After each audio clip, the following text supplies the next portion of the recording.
I know normally in the Banking Committee we don't introduce our witnesses, but I want to take a moment to add to your comments about Dr. Brainerd. I've known Lael and her family for more than 20 years.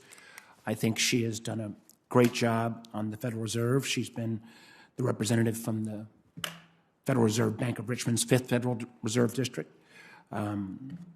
She cares deeply, and as you indicated in her opening statement, about working families. She is ready to roll up her sleeves to take on the challenges that our economy faces.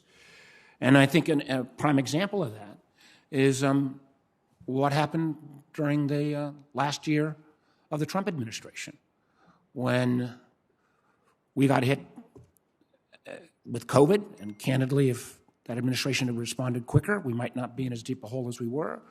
But she worked the Fed.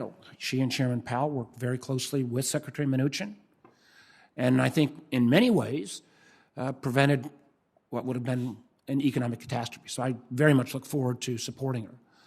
I would say to my good friend from Louisiana that when we were passing unprecedented amounts of money to put that capital into American families' pockets, I didn't hear anybody complain about inflation.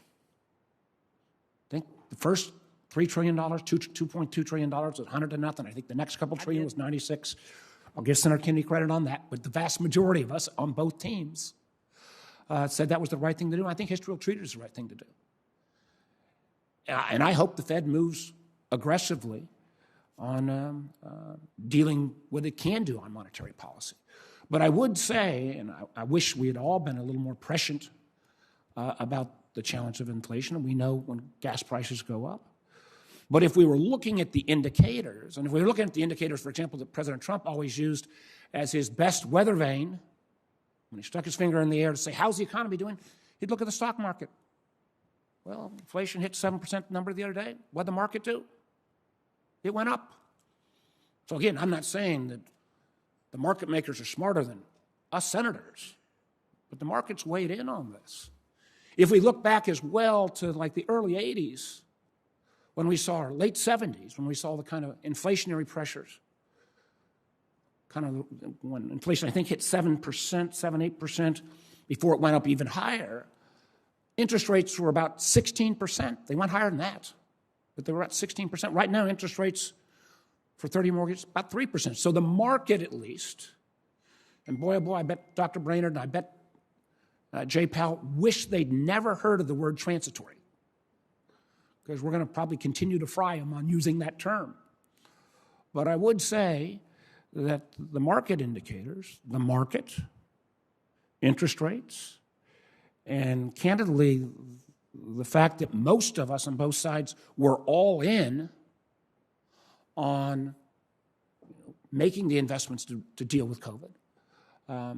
I want inflation to go down, but I think, and I do think we will start to see move down. And incrementally, if you look at the rise and you're looking at slow declines, but I do hope the Fed will act.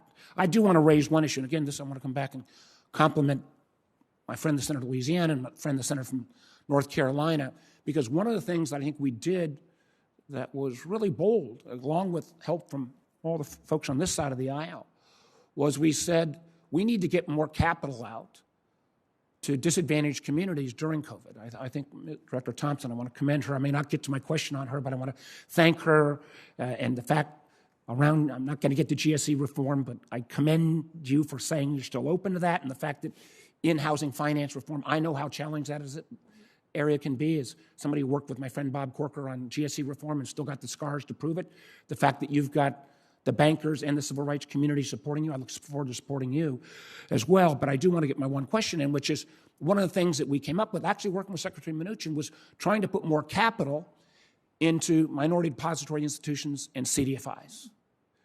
And again, I want to thank my Republican friends for helping on that. We put about $12 billion out. We're almost going to double the amount of Tier 1 capital in that sector that by definition lends to low and moderate income individuals, more than 60%.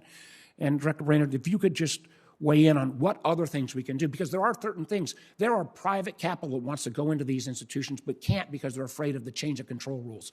Will you commit to work with me and others on this committee in a bipartisan way to make sure that this piece of our financial sector, CDFIs and MDIs, get the kind of regulatory relief and capital they need to continue to perform critical services? Yes, we will, Senator.